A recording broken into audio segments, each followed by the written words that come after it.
Alright, hello everybody, and welcome to another live training with Unity. My name is Mike Geig.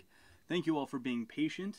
Somehow, someway, the channel opened up like 10 minutes early, so a lot of you were sitting here looking at a blank screen, and I just happened to be sitting at my desk and glanced up and noticed and freaked out a little bit. So, hello, I hope everyone is doing alright. Let me know if we are having any audio issues. I haven't done a live training in quite some time, so I hope my software is working correctly. I tested it a little bit earlier, and hopefully this goes off without a hitch. But if there's some setting or something that I forgot to do, please let me know. As always, feel free to use the chat to ask questions. I'm going to attempt to read the chat while I'm talking. I know it's been a while, so I'm just kind of going over the rules again. And hopefully we don't have any issues and we can talk about plugins and all that stuff.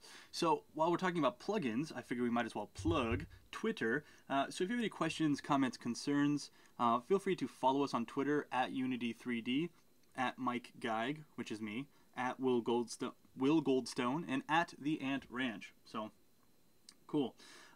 So a lot of you, even so far, have been asking just a ton of questions in chat about what are plugins and are assets from the asset store plugins and this and that and the next. And the answer is maybe assets from the asset store plugins, but a plugin in Unity is a very specific thing. And generally, it's much easier to think of plugins in the terms of, say, compiled code, libraries, DLL files, if you're familiar with those. So today we're going to talk about those, and for those of you who have been asking, we're going to be using C# to make managed plugins. We're going to be using C++ to make native plugins on a bunch of different platforms, and there's going to be a little bit of C only by virtue of us using C++, but actually using C. So we're not actually going to be creating like full C++ classes or anything like that. It's really actually C, but we call it C++, whatever.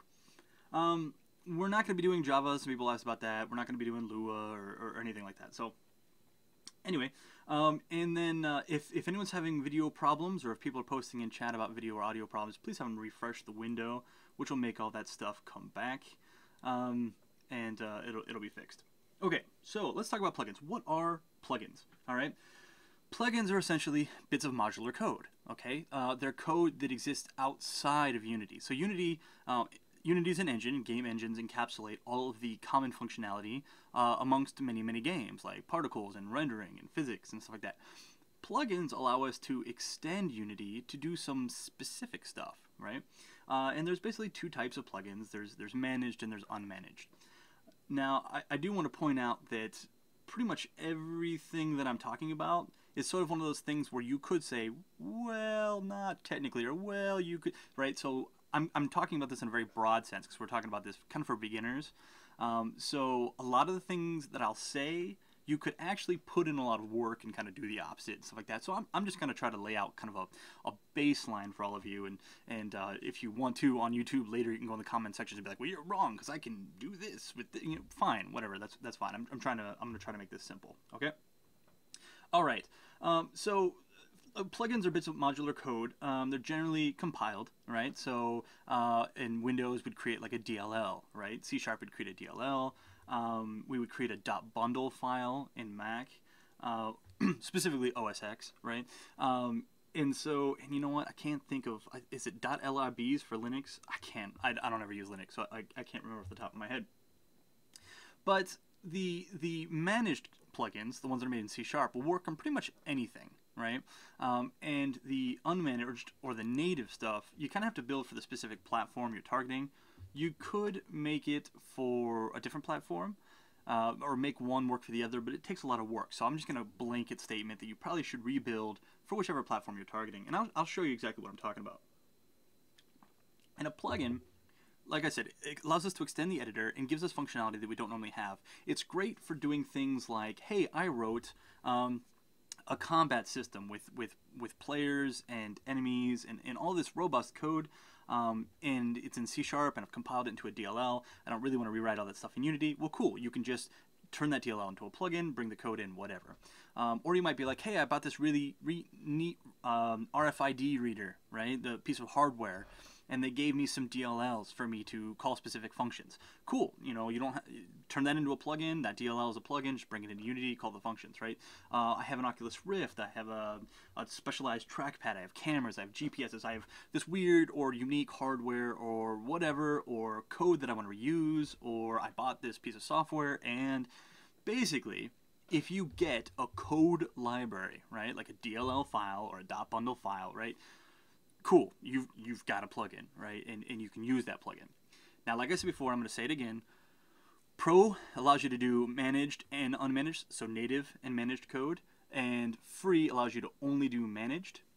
I only have Pro. I thought about removing the license that I have and downgrading to free just to test this out, to figure out what free and Pro, where the barrier is, but I ran out of time, and I just didn't want to.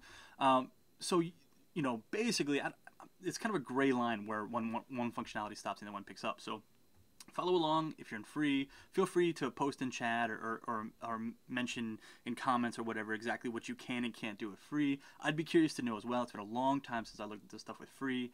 And as I always say, I really wish Unity had like a button for developers where you can be like, now I'm in free and now I'm in pro. And there might be one, but I don't really know what it is. Let's see here. A lot of people are talking about Russian. So sorry, I don't speak Russian. And some people are talking about low audio. I hope the audio is alright. I do project a little lower just so I don't pick up a lot of background noise and stuff. So if your audio is low, maybe put on headphones or turn it up or watch it again later with headphones or whatever. Okay, so plugins are basically going to enable us to extend the editor in some way. And the first thing we're going to do is we're going to talk about managed managed plugins. Okay, and these are really easy, and these are things that free users can do. These are things we don't need any special software. We can do completely with Unity and MonoDevelop, right? MonoDevelop has the capabilities to build this stuff. So let's build for ourselves first a managed plugin. All right, and again, and real quick, we're going to be doing really, really simple examples. And so you kind of have to use your imagination to how we could extend this to do much more complex stuff. I'm doing simple stuff so that we get through it all, because there's a bit to talk about, because there's quite a bit of stuff I want to show you. All right, so I have basically just an empty Unity project with that's called plugin test. It's got nothing in it. And I have MonoDevelop here open. And I didn't open MonoDevelop by double-clicking on a script in Unity or whatever. I just opened the software MonoDevelop. I wonder if any of you knew you could actually do that. So I opened MonoDevelop, and what I'm going to do is I'm going to build a managed C# library here. Now, I could use Visual Studio. I could use Xcode, targeting the Mono platform, whatever. But I'm going to use MonoDevelop. So I'm going to hit New under Solutions, and I'm going to go to C# and I'm going to grab a library, because that's what I'm making. I'm making a DLL, a dynamically linked library, okay? And that is going to be the basis of my managed plugin, okay?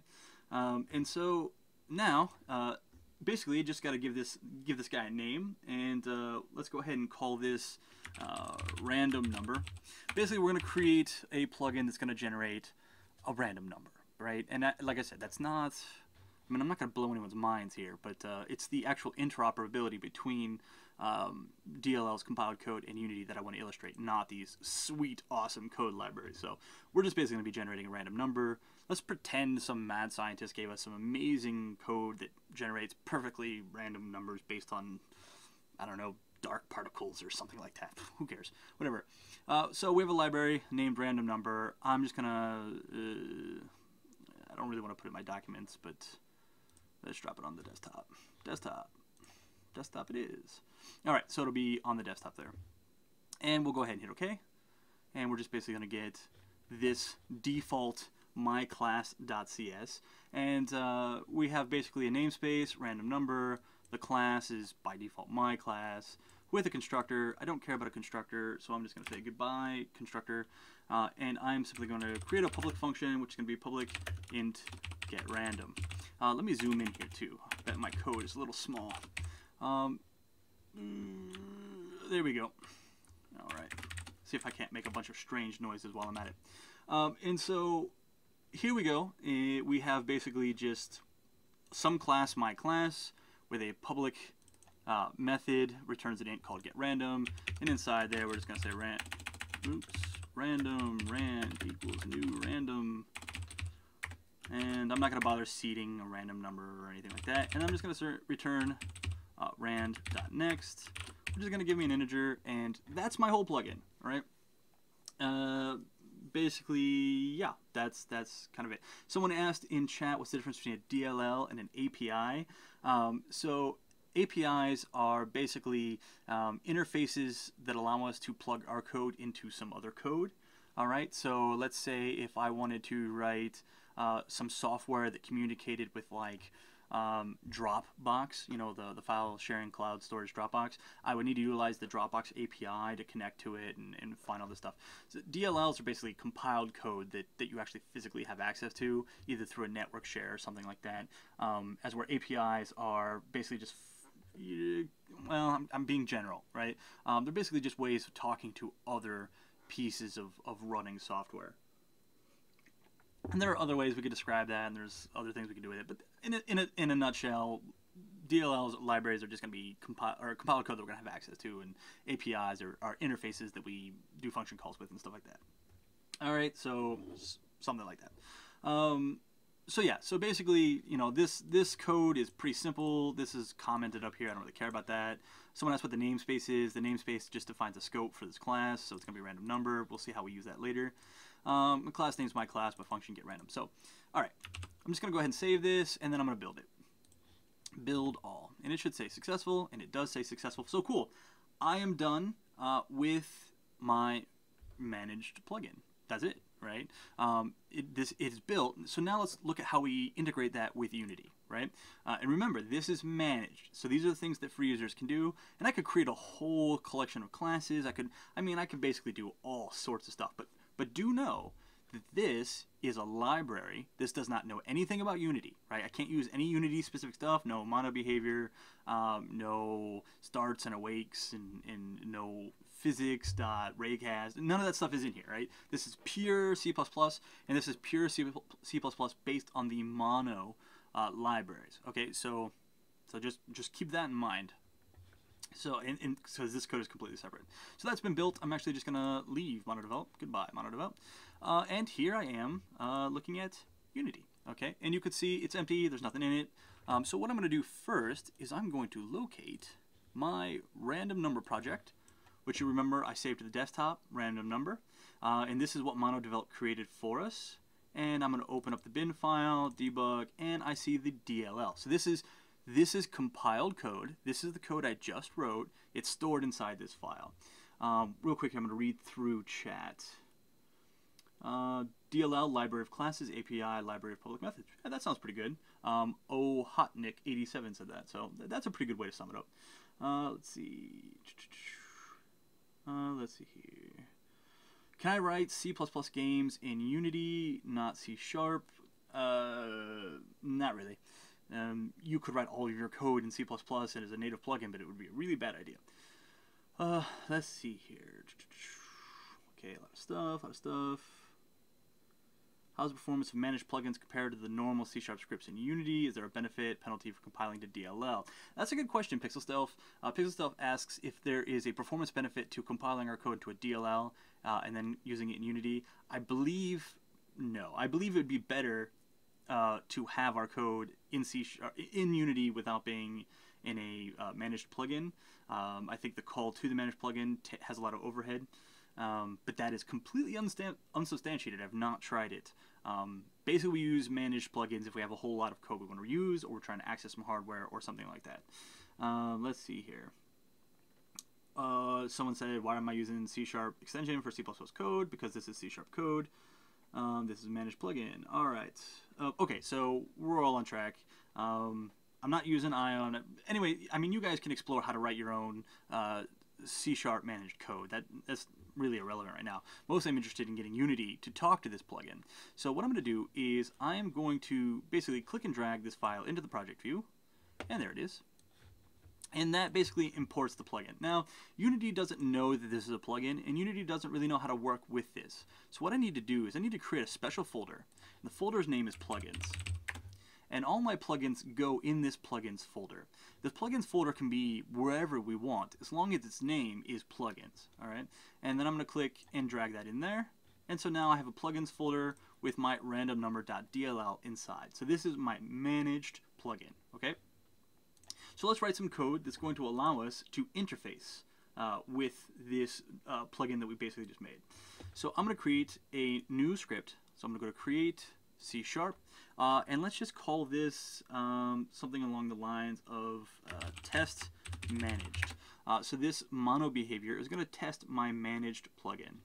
All right, and I'm just going to click and drag that onto the main camera. This is a script I created in Unity, thus it's a mono behavior, thus it's all that good stuff. And let's see here, let's go ahead and run this. Someone said in chat that there's no performance difference between managed libraries because they're all turned into a managed library when deploying.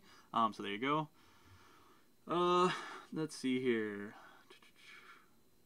If I create a class library in Visual Studio, do I need to target a specific .NET framework for it to be usable in Unity? So that question is by Shadad Jr. Shadad Jr.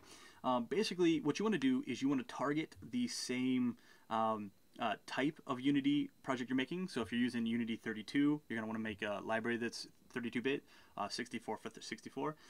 If you want your managed library to be usable in more than just Microsoft platforms, you should target .NET 2.0, right? Because Unity is currently based on Mono, I think 2.2, which is very similar to .NET 2.0. If left alone and you build a large library with like .NET 4, you're going to have some issues. So we don't have to worry about targeting that with that stuff because we built this with Mono Develop. If we had built it with Visual Studio, chances are we still wouldn't need to worry about it because we're not using any of that functionality. But if we had attempted to use functionality that exists in like .NET 4 and try to use it inside Unity, it's going to have problems. All right. Let's see here. Just trying to read through some of these. Okay. Yeah, there's a lot of questions. I'm just trying to move along here. A lot of questions that don't have anything to do with what we're talking about, and a lot of curiosity about basic language and syntax, which again, not super concerned with right now, because this is more about the plugins and not about syntax and how to program and things like that. All right, so we've created our test managed mono behavior here, and all I'm going to do is, since this is a managed plugin, it all kind of integrates rather nicely. I don't have to do a whole lot to make this whole thing work. So since it's managed and since it's in my plugins folder, all I'm really going to need to do is create an instance of it. So remember that namespace we created called random number? And someone asked me about what namespace is. The namespace we created was random number. So I'm going to do random number.myClass, which is the class we created, and then I'm going to create a variable of type myClass. I'm curious if it'll let me do this without the namespace. Equals new. No. So I need to have the namespace. Okay. I hadn't tried it without the namespace. I usually just have the namespace. So basically we're just creating a new instance of this class, which we're calling obj. And so that is effectively going to just have an object of this class. The class's type is myClass. And now all I'm going to do is I'm going to say print. And I'm going to say managed random number. We're going to be calling it managed so we know later when we get into native. And then we'll just do obj dot get random is the function we created. So there, that's, oh, and I'm missing a parentheses. So basically, that's all we need to do to use a managed plugin, right? The C#, and I suppose I can reopen that. Let's go file, open, desktop. You guys get to see all the fun stuff on my desktop. Where are you? This is the plugin code. We see I have a namespace, random number, public class, myClass, public int, get random, and then it's just returning a random number. And here we can see we use the namespace, the class, we create a variable, call the constructor, and then we call the getRandom function and output it into print. All of this works. Unity automatically recognizes the namespace, recognizes the class name, all that stuff because there's a managed plugin, and so it's just going to work. If I come back into Unity now and I run this, it's not going to be anything spectacular, but we are going to see managed random number, and I get a random number. All right, so we have a managed plugin.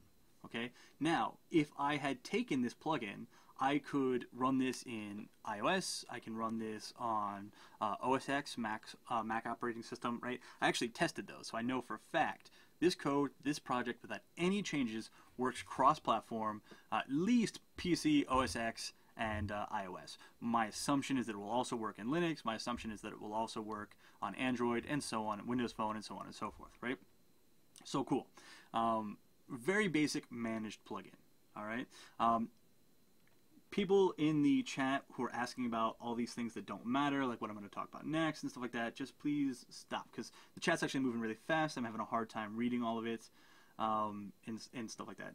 Someone posted in chat, you need to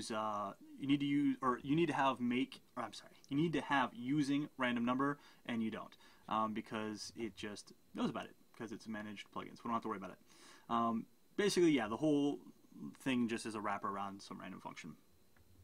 Okay, let's see here. So yeah, basically this all works, all platforms, whatever code I had in there. If someone had given me these libraries, if I needed to reuse code that I compiled from an old project into a new one, if I had some C# library that maybe interfaced with databases and stuff like that. Let's say I write some C# class library that does all this data handling and validation and backend sockets for servers and stuff like that. And is this throughput for all of this data. I don't really want to have to like import all the pieces of that code into Unity, right? So instead I just compile it into a DLL. It's a plugin, and I just call the plugin and send the plugin my data, and it does its thing, right? So, you know, that's kind of what we do that for. So now let's talk about let's talk about native plugins now. So native plugins are things that are things that we're not going, or things that you're not going to be able to do with free, okay? So if you're using free, you know, I apologize, you can watch, right? But you're not going to be able to follow along. So someone asked, is the plugins folder case sensitive? I don't know. So it worked with lowercase p. Let's make it capital P. Does it still work? Yeah, so apparently it is not case sensitive. So there you go. I hadn't really tested. Cool. All right. I think it's LPTT asked if there's a way for us to know what platform we're on. We'll talk about that. So everyone's jumping ahead with your questions. Just wait, we'll get there. All right, now let's talk about native plugins. So these managed plugins are going to work on a bunch of different platforms, but a lot of times we want to access specific hardware, right? It's really hard to write basically plugins that, you know, that will target low-level, like metal hardware, right? Like cameras and well, accelerometers are built in if you're using mobile devices, but like, say, Oculus Rift or special projectors that project in weird ways or have multiple screens or whatever. That's sort of stuff we need plugins for, and we need to do native plugins for that. Now, native plugins, if written in a universal format, like, say, C++, or C, for that matter, can be used across all of your devices. The difference is that you're going to have to recompile them for your target device. So you're going to see that I'm going to write some C++ code, and I'm going to build it for Windows, but I'm not going to be able to use that DLL I built for Windows on a Mac or on iOS, right? So I have to basically rebuild those on those platforms. And the nice thing is I don't have to change the code at all, right? I just have to import the code into that particular platform and build it. And we'll talk a little bit about that, all right? Now, so what I'm going to do is we're going to create a Windows DLL file. Like I said before, Macs use .bundles, and we could get DLLs to work on OS X, but they're kind of a pain, so it's just much easier just to rebuild. So I have Visual Studio here, just because I wanted to use Visual Studio. You do not have to use Visual Studio to do what I'm about to do. Basically anything that will build for you a C++ DLL file, right, you can use, right? I just happen to have Visual Studio, and so I'm going to use Visual Studio. And basically the steps are kind of all the same regardless of what you're using to build it, all right? But if you choose to follow along with Visual Studio, there's free versions out there, there's trial versions and stuff like that. You don't need 2013, you can use basically whatever version you want, just whatever you kind of want to do with that. All right, so what I'm going to do is I'm going to start a new project, and my new project is going to be a Visual C++ Win32 console application. All right, and this is going to be the basis of my Windows native plugin, and I am going to call this random number, just like the managed one, only this time I'm going to say random number DLL, so that I know that it is my native code. And then I'm going to hit OK.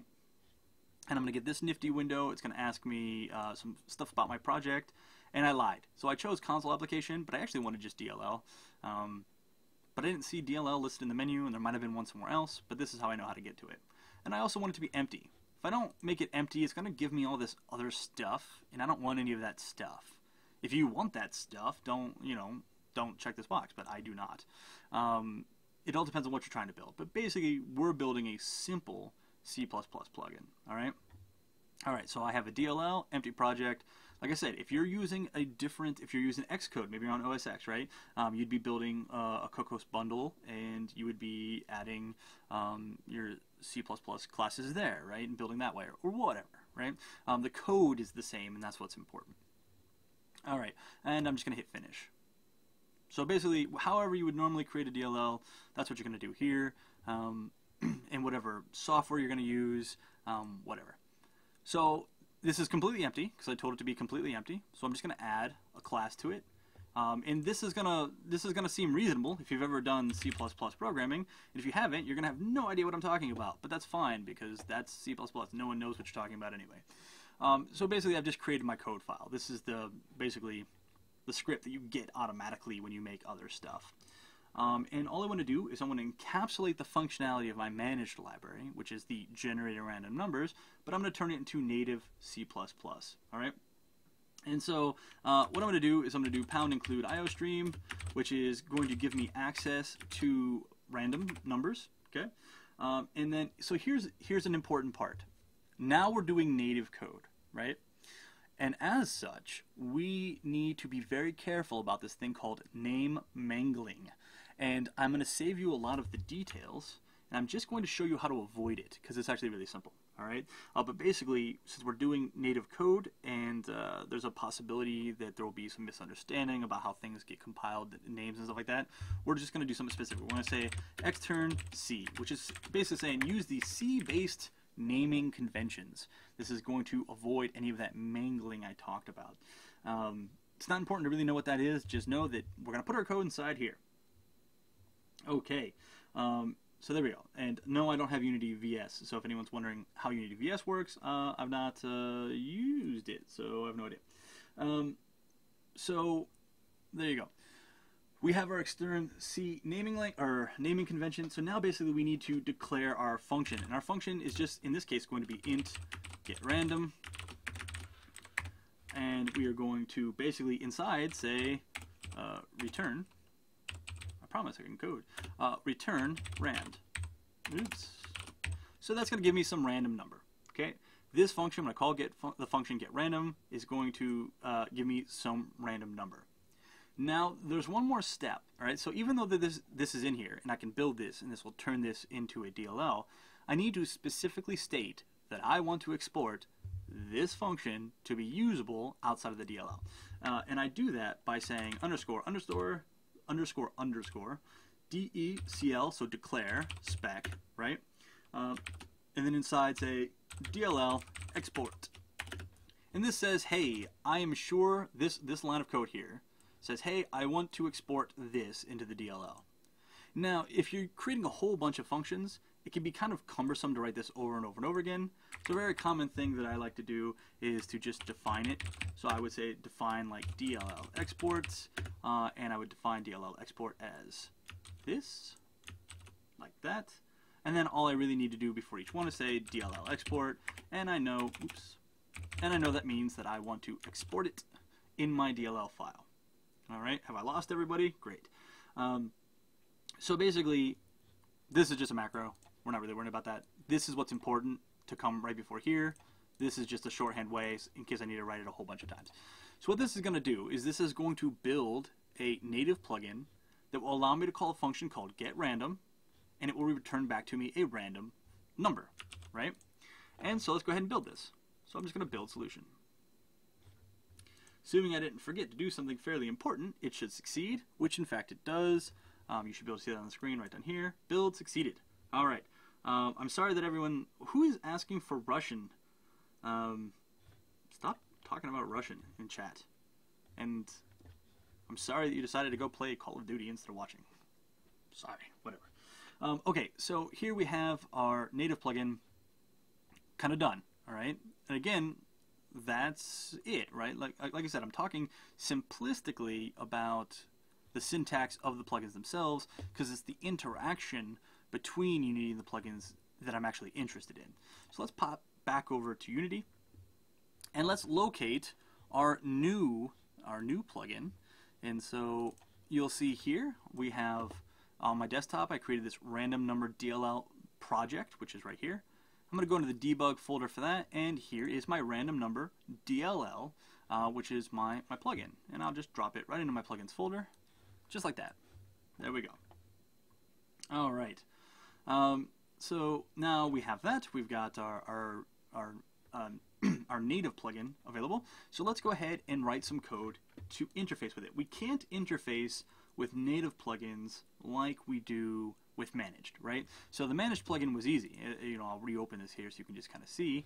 The managed plugin is basically just, hey, let me use this code that I know about, and we're going to use it, whatever, right? Now we need to do something a little bit more, I want to say dramatic. Okay, so what I'm going to do is I'm going to create a C# script, and this one is going to be test native. Test native is going to be the script that's going to allow me to test native plugins. Clicking back on my camera, I'm going to uncheck test managed because we don't care, we know that one works. And I'm going to drop test native on there, and let's go ahead and open it up. Now, this is a native plugin, and therefore I need to tell Unity to import it. Right? I need to tell Unity where the code is, what the code is, and I need to state it in a specific way so Unity knows about it, because it's not just going to automatically see it and know about it like it did with the managed one. All right. So basically, what I'm going to do is I need to use a special command called DLL import, which is going to tell it's going to tell Unity to import this DLL so that we have access to the stuff inside of it. All right.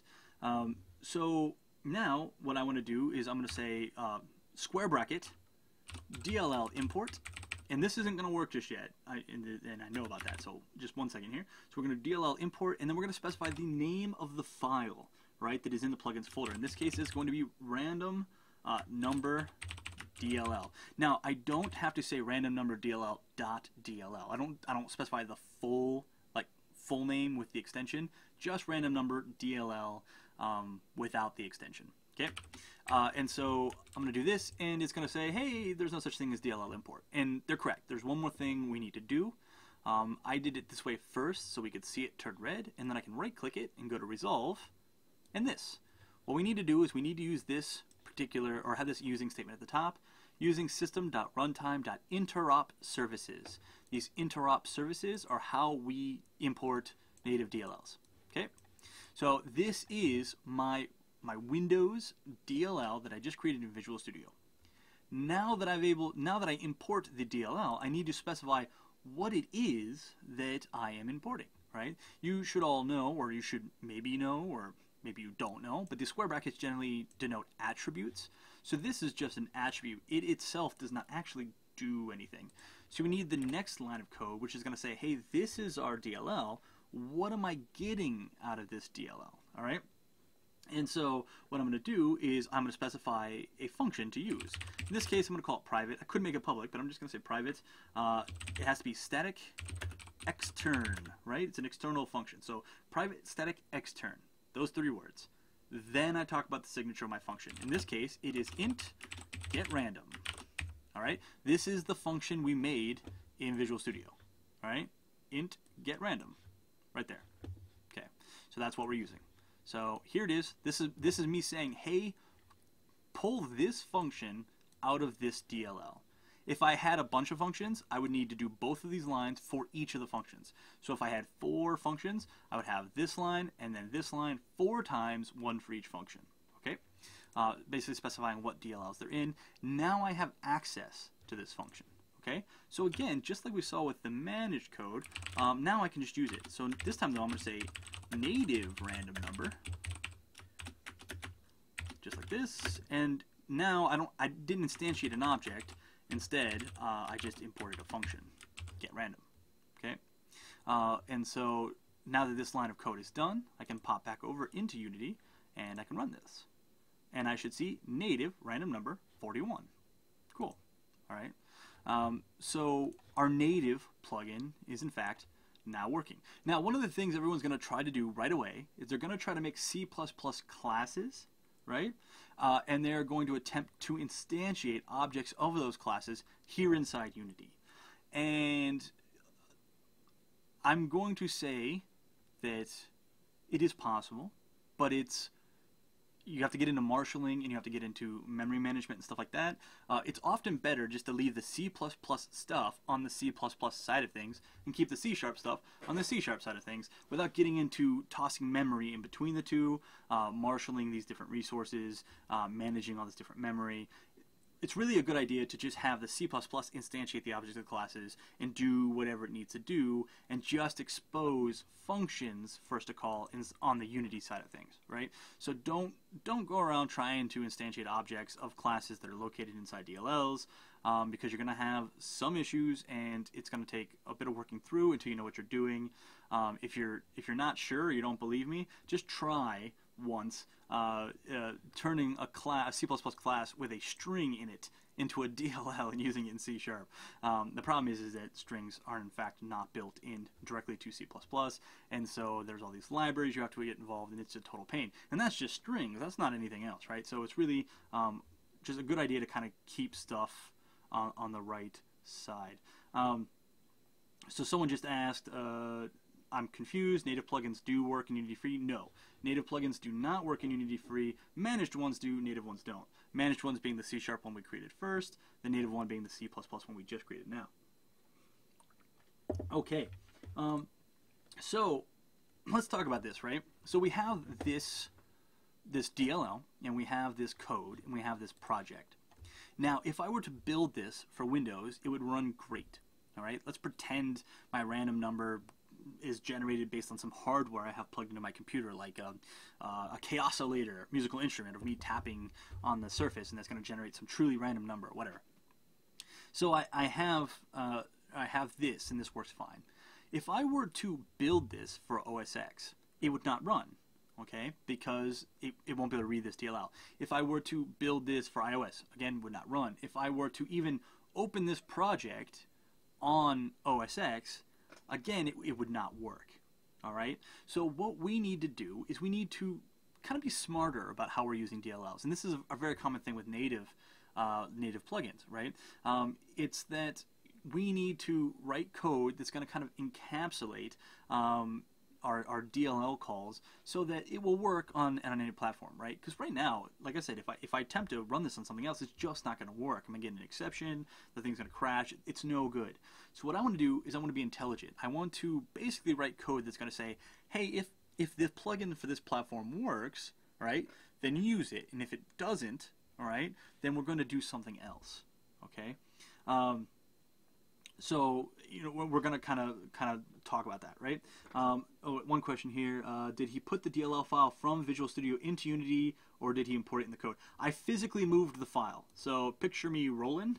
Here is the file. I moved it from Visual Studio and imported it directly into Unity. So Unity is going to use them here, right? And it's going to, the nice thing is when it builds this, it's going to provide the DLL with the final product. I don't need to worry about moving the DLLs and stuff like that. You need to kind of handle that for it, or handle that for me, and it's not going to be a problem.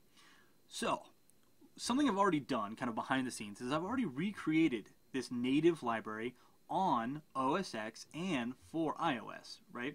The code is exactly the same, all right? So you see the code, and the code has not changed. All right, so what I have is I have this other plugins folder here. And so the first thing I'm going to pull in is this .bundle. All right, in Windows it looks like a folder, but I can see it's random number bundle. Oh, you can't see it at the bottom there because the screen is chopped off. But basically this here is a bundle, right? So the file name is actually random number bundle.bundle.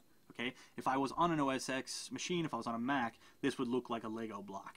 Right, but Windows has no idea what a .bundle is. It just thinks it's a folder, right? So if you're on a Mac and you see this, you're going to see a puzzle piece or like a Lego brick, and on Windows you're going to see a folder. But basically, let me see. Can I get into like a list mode? There we go. Random number bundle.bundle. The .bundle is the Mac extension, and Windows has no idea what that is. So it just thinks that's the folder name, right? So just treat this as a single file. We can go into it, right? because we're in Windows, and Windows thinks it's a folder, right? But this is a .bundle file. Think of it as a singular file. So don't put stuff inside of it. Don't move stuff inside of it, or else the OS X version won't work. So now to kind of just run through again what we have here. Here's the managed plugin we created earlier. Native C++, native C++ to Windows, the .dll file. Native C++ to OS X, which is a .bundle file. All right. Now let's talk about the iOS version. So iOS works kind of nice in Unity now. They've added a feature where if we put just the code files in a special folder, when we build this for iOS, they'll automatically be moved into Xcode and built for us into the library, which is really cool because that means we can just edit the code directly inside Unity folders, and then when we're ready to deploy it, right, it'll turn it into what we need. To do that, inside our plugins folder, we can create a new folder called iOS. And any iOS specific plugins go here. So you'll see here what I have is I have a .h file and a .m file, right, which were created basically as Objective-C files, but they only have C code in them.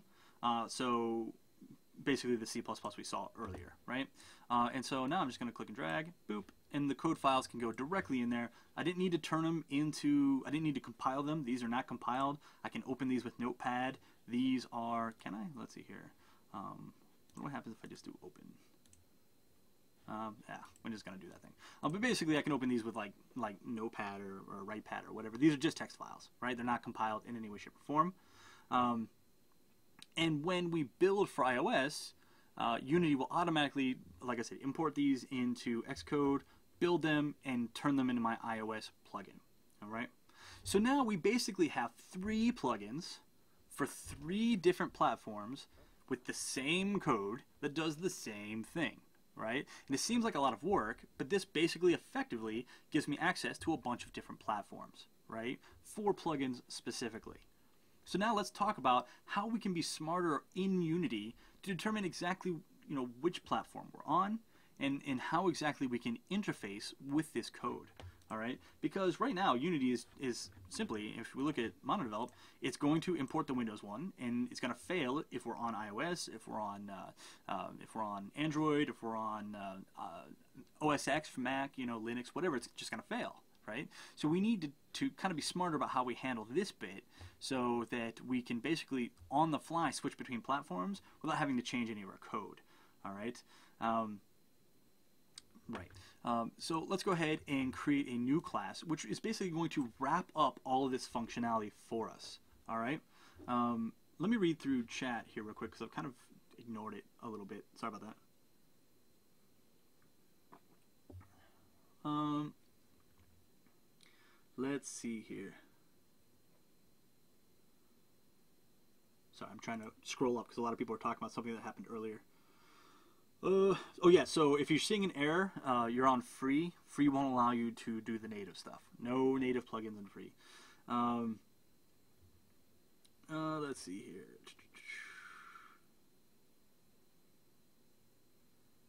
Yeah, basically everyone's just talking about native plugins. Unrelated. Can you tell the compiler to put the DLL in your Unity project folder instead of the project itself? Absolutely. That's just in the compiler settings. It'll be under output and where you want to put it. And just tell it to put it right into Unity. The nice thing about that is that then you can just build in the editor, moves it right into, or build in the, the IDE, puts it right into Unity, and then when you open Unity, it's right there ready to go. Let's see here. Okay. Will native plugins work with Unity 5? Yes. No, or for free, no. Unless they added that and no one told me. I don't, as of right now, no. Let's see here, and cool. Okay, so basically, yeah, right. So kind of as a summation, some people are asking how do we build OS X code.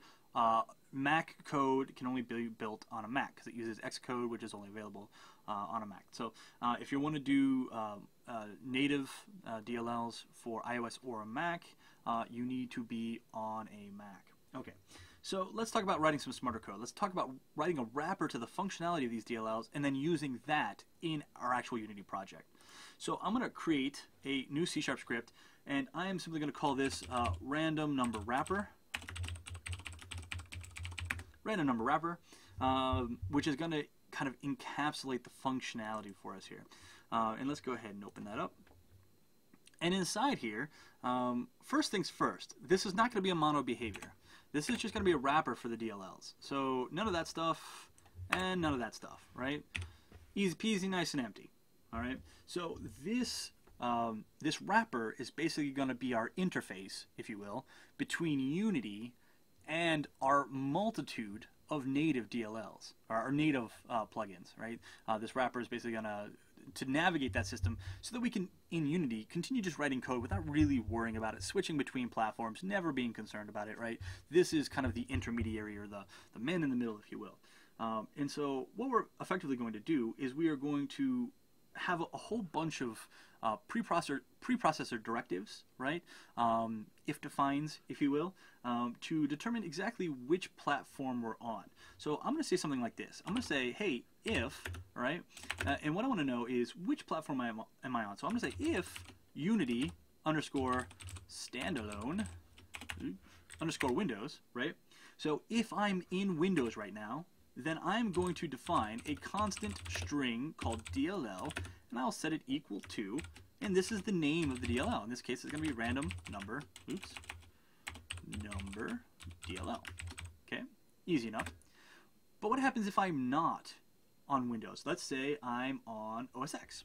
So I will say elif, which basically means else if, Unity underscore standalone underscore OS X. Okay, so if I'm not in Windows, then I am in OS X. So in that case, I'm going to say, and I'm just going to grab this whole string. In this case, instead of calling random number DLL, I'm going to say random number bundle, because that's the name of the file. Remember, the name of the file is random number bundle dot bundle. I don't need that second dot bundle. Unity knows. Just random number bundle is the name of the file. You'll notice it turns gray. It turns gray because Unity knows I'm not on an OS X platform, right? But if I were to just take this project and move it over to an OS X, this would be gray, and this would have all the nice fancy colors, right? So Unity just knows which one I'm in. All right, so now I'm going to say elif, all right? And this time I'm going to say, hey, do I happen to be on iOS? So Unity underscore iOS. If I'm in iOS, I'm going to do the same thing, only there's something special about iOS. iOS doesn't load individual DLLs or libraries or plugins. It turns them all into one gigantic plugin, one gigantic library, which it calls underscore underscore internal. So that's how we reference it.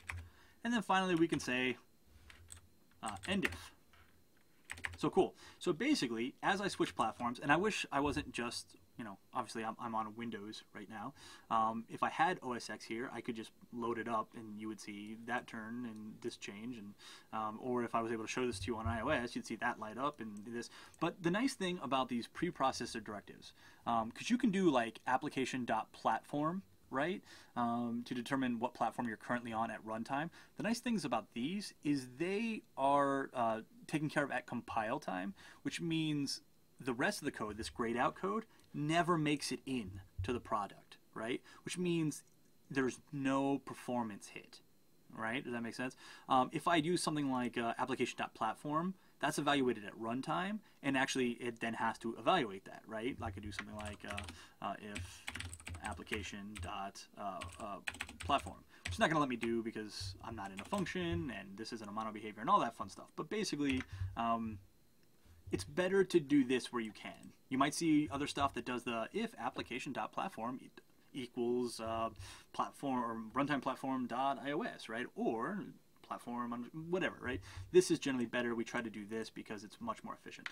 All right. I could do Android by doing just Unity underscore Android, which sure, I'll do that. The only reason I didn't is because I don't have an Android library. I only imported Windows, OS X, and iOS because I didn't bother to build for Android today. But I could, and I did Android, and it would be some lib name, whatever, because I don't actually have a file for that. It's irrelevant. and actually, you know what, I will remove this because I don't have that file, and if someone now tries to build for Android, it would break. But cool. So basically now I have this string. That's all I've done so far. So I have a string which is going to have one of these values depending on which platform it currently is in. So now I'm going to do my DLL import. DLL import, and you'll remember that DLL import takes in a string. This time I'm just going to pass the string DLL. It's going to dynamically load whichever one that just happened to be. We're also going to know that DLL import doesn't work without interop services, so we'll add that right there. So this will now import that DLL, and I'm going to say private static extern int, ooh, that's not right, int get random, just like this. So that's the signature. I can do this because this signature here exists in this library, and this library just happens to be built for those specific platforms, right? So again, that's all fine. This is great. And now here's the kicker, right? We need to modify a function that will be called, right, by the rest of Unity, and we need to modify it so it will work for all of our code, right? The reason is if I'm on Windows, I want this to work. Right? I switch to OS X, I want this to work, right? And it will right now. But if I switch to Android or Linux, right, this won't work because it doesn't have one of these, right? And so the whole thing is going to kind of go nuts, and it's not really sure what to do, right? And so we need to be smarter about our code. And really, I really should do. I should have an else, and that was my fault. So constant string DLL equals nothing. All right, this will make it so it won't crash on a platform we don't have anything in, right? So just nothing. All right, and then so let's modify this. Or let's create a function that's going to be intelligent, right? So let's do public int. All right, and actually let's make it static. Public static int get random. We're just going to name it like this, so there's some obvious disambiguation between the two, so we know which one is which. Right, we're giving them a name, and so now inside here, again, we could do, like, you might find tutorials that tell you to do like if application.platform equals runtime platform.ios, whatever. It's still better to use these macros, these pound defines, preprocessor directives, right? And so what I'm going to do is I'm going to say if, I don't know why it does that. So no, there we go. So I'm going to say if Unity standalone Windows, right? Or Unity OS X, or Unity iOS, because these are the ones I have a function for. So if it's any of those, I'm going to return, right, get random. Now, I'm going to say else, and I'll fix the tabbing on this in a second. So else is basically, it's not one of these three platforms. I'm going to return -1. We can see it turns gray because it's never going to call that code. And then we'll say end if. And let me just fix some of this tabbing here. There we go. And so basically now, if we're on Windows, we'll load our Windows DLL, and we will obviously load here, and then we call the function. If we're on OS X, we'll call the OS X DLL, and we'll call the function. iOS, iOS. If we're not, we're going to load an empty DLL, right? And we're just going to return a -1 as a dummy value because it didn't work. Doing it this way means that we can constantly be switching our platforms without worrying about anything else, without worrying about code failing. And if we happen to get like a -1 in our function call, we'll know that either it didn't load the DLL, or we're on the wrong platform, or whatever. So now that this is in place, right, let's just go back to Unity for a second here and make sure I don't have any compilation errors. I don't. Let's go back to our test native script, which is our mono behavior, and we're going to modify it. So we're going to get rid of this stuff, because that stuff is done for us now. Don't worry, I'll leave time for QA at the end here, because I imagine a lot of you have questions.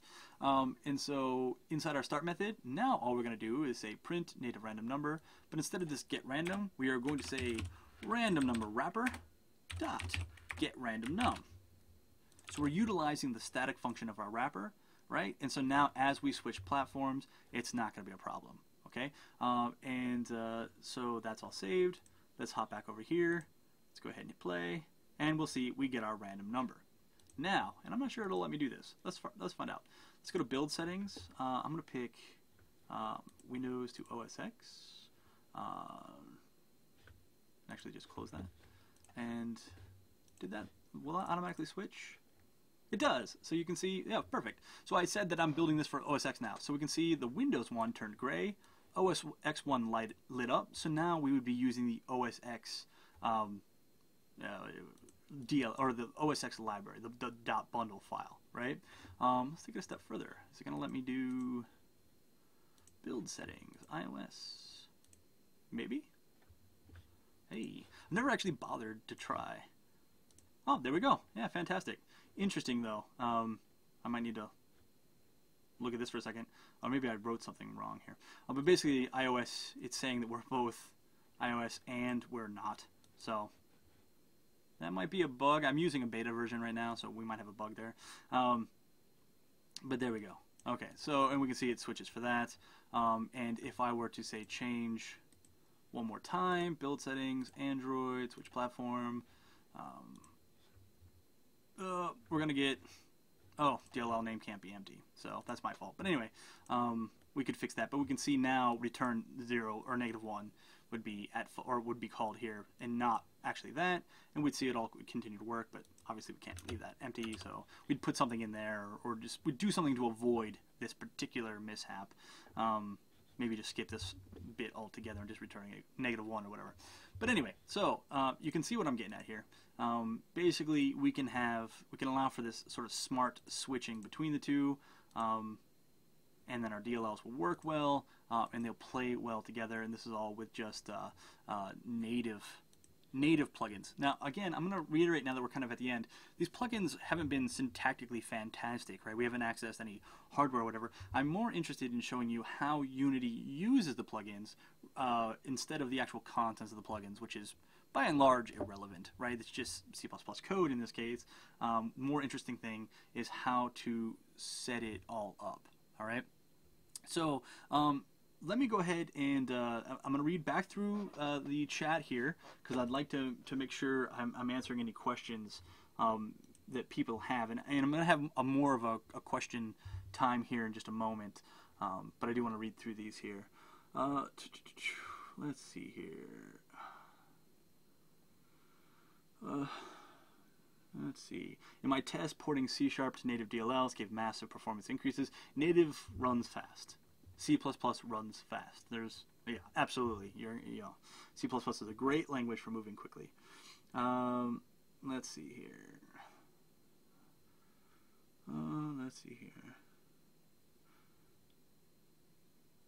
Native marshalling is costly. I've not bookmarked or benchmarked marshalling from one to another, from native and back and stuff like that.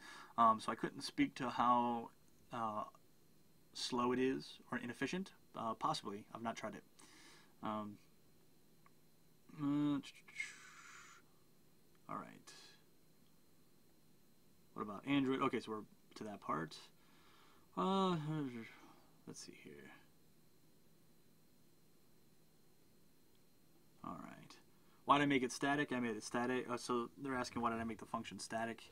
I made it static so we could call it without needing to instantiate an object to the class. We could have instantiated an object to the class, but it was easier to make it static. Let's see here. And that's kind of what everyone said in chat. What is making it static more efficient? I mean, we don't have to instantiate an object to the class, so in that regard, it is more efficient, but in a very small way. Plus, you have to be careful with statics. Not static functions so much as, because they don't get cleaned up unless all the references are gone. Let's see here. Will there be a Wolfram language plugin for Unity? Not that I am aware of. We've seen some of the Wolfram language stuff. It's pretty neat, but to my knowledge, there's not a plugin, but who knows? Maybe they're making one and I just didn't see it. Can you discuss Java a bit? What do you mean? So basically, Java, the language Java, can you make DLLs with Java?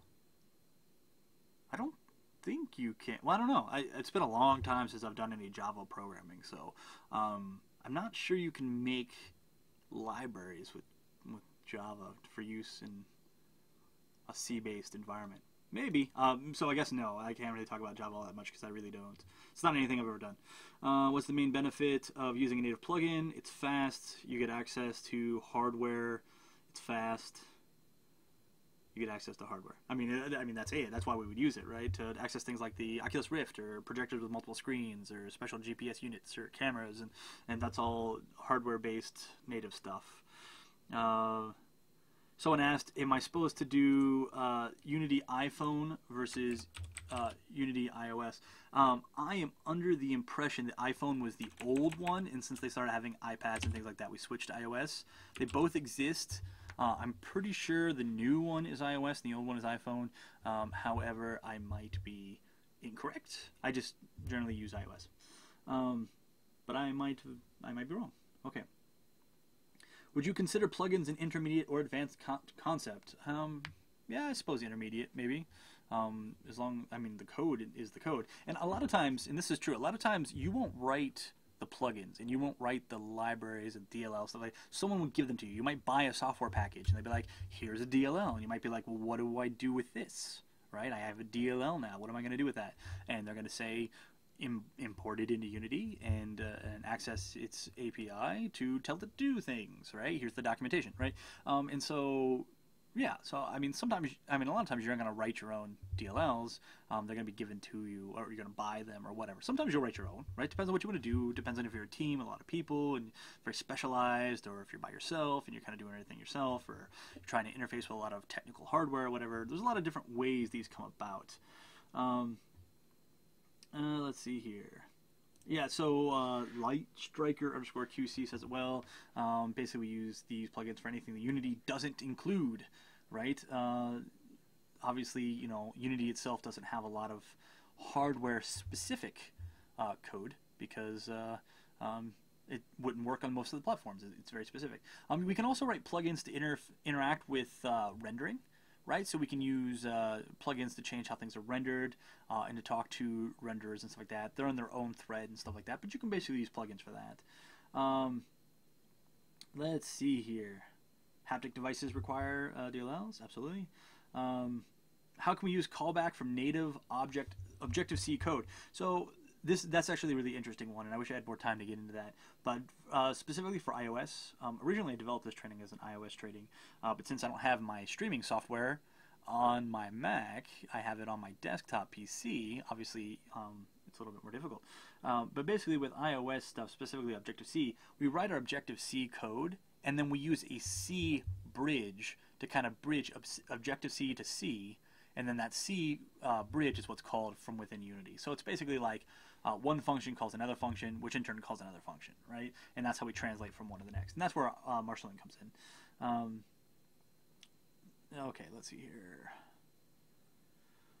here. Someone said, yeah, you know, marshalling can be kind of a headache, transitioning from one memory type to another. Objects from C++ to C# stuff gets kind of difficult. All right. So okay, so these are kind of